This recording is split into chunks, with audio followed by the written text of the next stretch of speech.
Magandang hapon po. Nagsimula na ang programa sa Liwasang Bonifacio. May flash report si Ivan Mayrina mula sa Manila. Ivan?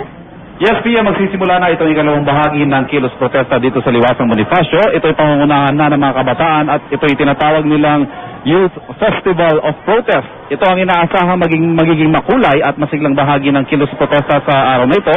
Magkakaroon ng mga sayawan, kantahan at meron ding mga cheering squads na aakyat sa entablado maya-maya lamang. Pero ang unang bahagi ng kilos protesta, Pia, ay naging taimtim sa pangkalahatan. Ito ang Interfaith Prayer Rally na dinaluhan nitong mga iba't ibang leader ng simbahang Katoliko at ng iba't ibang mga relihiyon.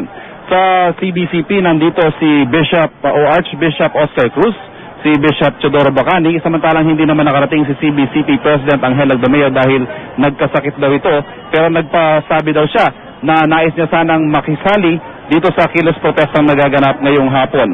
Samantala, ilan naman sa mga leader pa ng simbahan ay nandito rin si Bishop Alconga ng Philippines for Jesus Movement na bahagi ng JIL ni Brother Eddie Villanueva, at narito rin ang ilang religious leaders ng mga kapatid nating Muslim, at narito rin ang leader ng Philippine Aglipayan Church.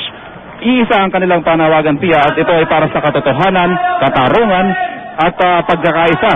At isa pa rin ang panawagan nila para sa pagbibitiw ni Pangulong Gloria Macapagal Arroyo.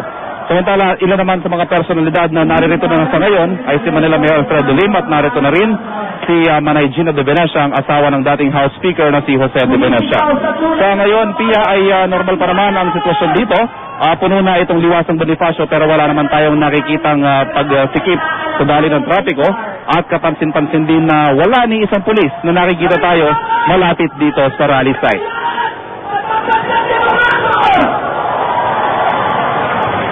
At yan ang sitwasyon dito sa Liwasang Bonifacio. Balik muna sa iyo, Pia.